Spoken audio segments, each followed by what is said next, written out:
नमस्कार मित्रों, आप सभी का एक बार फिर से हमारे यूट्यूब चैनल @lovyofficial.com पर हार्दिक स्वागत है। यहाँ हम आपके लिए लेकर आते हैं ऐसी प्रेरणादायक पौराणिक रहस्यमयी कहानियाँ जो डर से लड़ना सिखाती है, ऐसी गाथाएं जो सच की कीमत दिखाती हैं और ऐसे पात्र जो हमें इंसान बनना सिखाते हैं दोस्तों।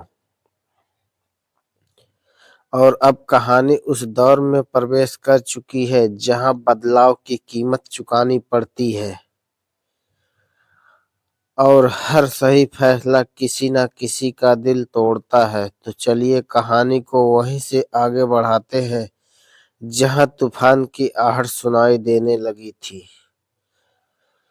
घमंडी राजकुमारी और गरीब मछुआरा भाग 16। जब सच के खिलाफ तलवार उठी, उस रात समुद्र शांत था, लेकिन वैभवगढ़ की गलियों में अशांति रेंग रही थी।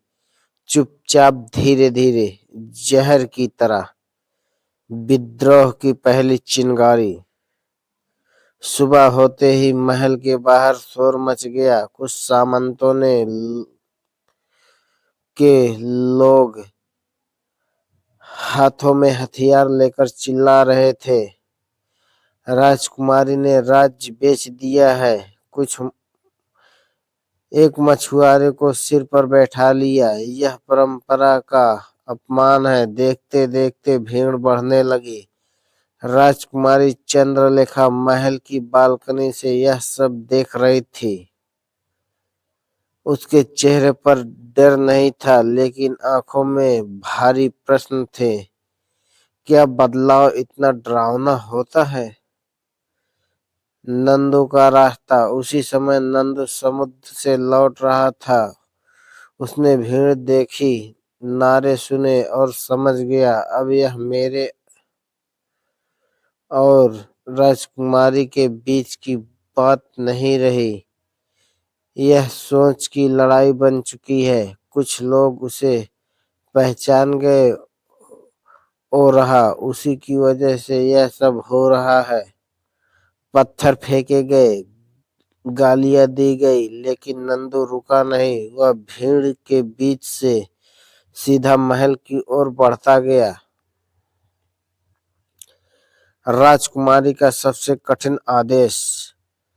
दरबार बुलाया गया, लेकिन यह दरबार पहले जैसा नहीं था।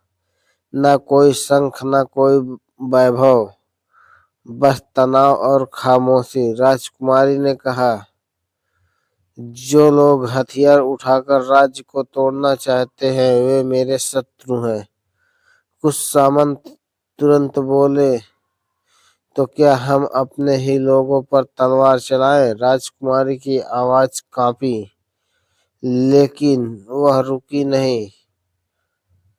अगर अन्याय के खिलाफ लड़ना हो तो बगावत कहलाता है। तो मैं बागी हूँ। पूरा दरबार सन्न रह गया।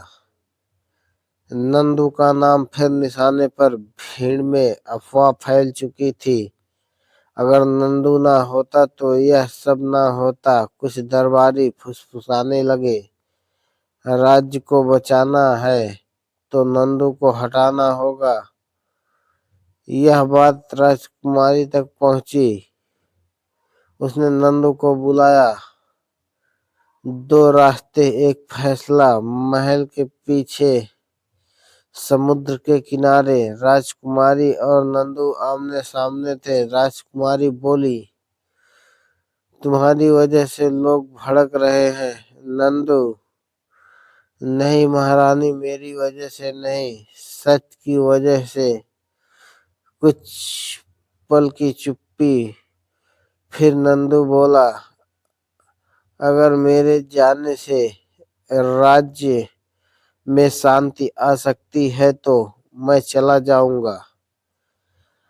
राजकुमारी की आंखें फैल गई। नहीं, यह हार होगी। नंदू ने शांत स्वर में कहा, कभी कभी पीछे हटना हार नहीं होता, बल्कि सबसे बड़ा त्याग होता है।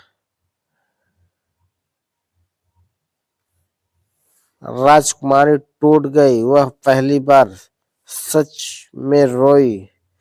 तुम चले गए तो लोग कहेंगे। राजकुमारी फिर झुक गई। नंदू बोला, और अगर मैं रह गया तो लोग लड़ते रहेंगे। राजकुमारी समझ गई, यह उसका नहीं, राज्य का बलिदान मांग रहा है।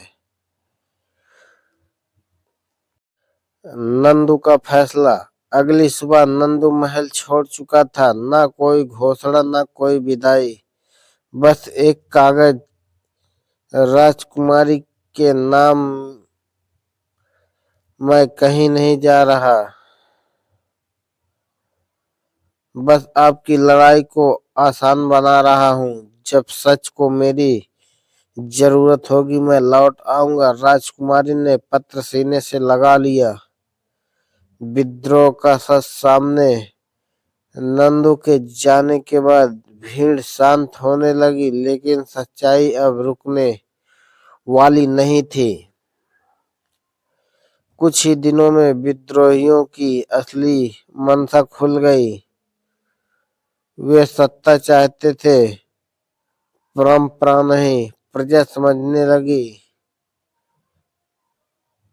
गलत मछुआरा नहीं था, गलत सोच थी। अंत नहीं, नई शुरुआत। राजकुमारी ने राज्य में नए नियम लागू किए। नए पंचायतें, गरीबों की भागीदारी और सामंतों की शक्ति सीमित। लेकिन हर शाम वह समुद्र की ओर देखती, जहां वही मछुआरा लहरों से बातें कर रहा था। कहानी अब उस मोड़ पर है जहां बिछड़ना फिर से मिलने की नींव बनता है। धन्यवाद मित्रों। यह कहानी कैसी लगी कमेंट बॉक्स में जरूर बताएं।